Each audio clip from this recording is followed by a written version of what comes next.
entre la recherche de la baraka dans la richesse et la recherche de la richesse, que devons-nous choisir? Lorsque notre Seigneur nous accorde la baraka dans notre richesse, nous ne sommes plus esclaves de cette richesse, mais nous nous maîtrisons face à cette richesse. Mais lorsque nous sommes du nombre de ceux qui, à chaque instant de leur existence, sont à la recherche de la richesse, il se peut que nous soyons du nombre de ceux qui sont esclaves de la richesse, comme le dit le Prophète sallallahu alayhi wa sallam, Ta'isa abdu dinar wa ta'isa abdu dirham.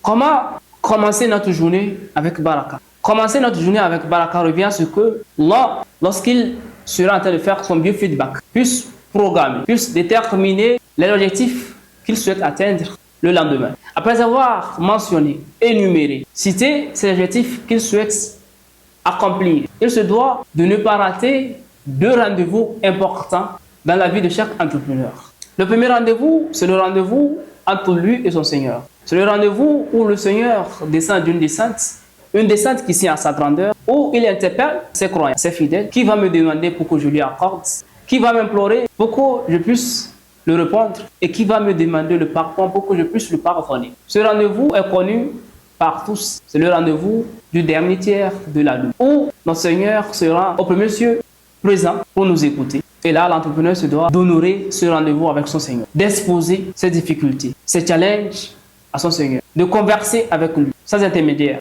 d'échanger, de communiquer, de lui exposer tout ce qu'il a sur le cœur. Car les Sahaba demandaient toutes choses, même le fait de ne pas avoir de l'allumette dans leur maison, ils imploraient leur Seigneur. Honorer ce rendez-vous, c'est être parmi ceux qu'Allah aime et apprécie. Le deuxième rendez-vous, c'est le rendez-vous de l'eau. Le rendez-vous où le Prophète sallallahu alayhi wa sallam nous dit ceci. Ces deux rak'at avant la prière de 5 heures, avant la prière de Fajr, est meilleur que le monde et ce que contient ce monde. Ces deux unités de prière avant la prière de Fajr est meilleur que le monde dans lequel nous vivons et ce que contient ce monde. Lorsque l'on honore le rendez-vous du dernier tiers de la nuit et le rendez-vous d'Al-Fajr, là, le Prophète sallallahu alayhi wa sallam invoque pour nous, pour sa communauté, la communauté du juste milieu, en nous disant ceci: Allahumma barik li ummati fi bukuriha. Oh Allah, oh notre Seigneur, bénis ma communauté dès l'aube. Pour dire que la recherche de la baraka ne peut s'obtenir en honorant le rendez-vous de l'aube, la prière d'Al-Fajr, la prière du dernier tiers de la nuit.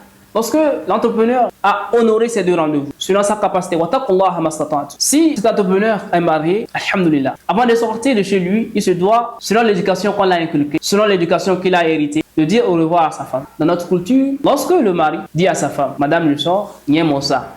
En Hausa, elle va dire Alibadesa de Rabo. En arabe, elle va dire Souk Moubarak. Dépendamment de la langue, le Seigneur vous accorde le marché. En français, j'ai une anecdote à ce niveau. Un boucher qui me dit, à chaque fois qu'il sort de la maison et qu'il dit au revoir à sa femme et que sa femme lui dit que le Seigneur t'accorde le marché, ce jour, quelle que soit la quantité de la viande qu'il a fait sortir, la viande se vend en quelques minutes, dans quelques heures. Ceci pour dire que la Bible nous dit ceci: l'homme quittera son père et sa mère et s'attachera à sa femme, et les deux deviendront une seule chair.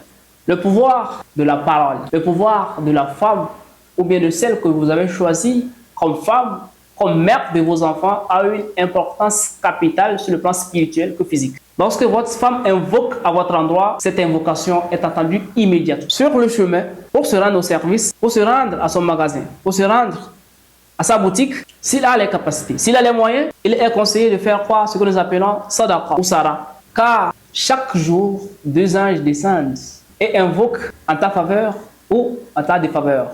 Le premier ange dit ceci: Allahumma a'ti munfiqan khalafan. Et le deuxième dit ceci: Allahumma a'ti mumsikan talafan. Oh Allah, accroît, multiplie, augmente la richesse de celui qui dépense dans le monde. Subhanallah. Et le deuxième dit ceci: oh Allah, anéante, réduit, diminue la richesse de celui qui refuse de dépenser dans le monde. Et là, le Prophète sallallahu alayhi wa sallam nous disant ceci: min mal. Que le monde n'a rien réduit à la richesse.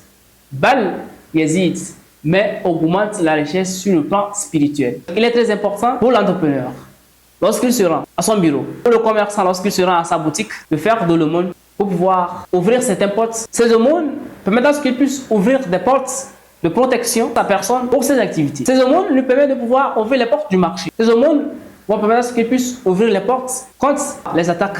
Il est très important pour l'entrepreneur d'être du nombre de ceux qui multiplient les aumônes au quotidien. Lorsque cet entrepreneur veut rentrer dans son entreprise dans son bureau? Quel pas il dévance si c'est au marché? Quel pas il dévance lorsqu'il rentre au marché? Quelle invocation prononce lorsqu'il veut rentrer au marché? Tout ça, c'est à prendre en compte pour pouvoir réussir, pour pouvoir débuter sa journée avec baraka. Il est très important pour nous, si nous avons des manquements sur ce que nous venons d'énumérer, de nous faire accompagner.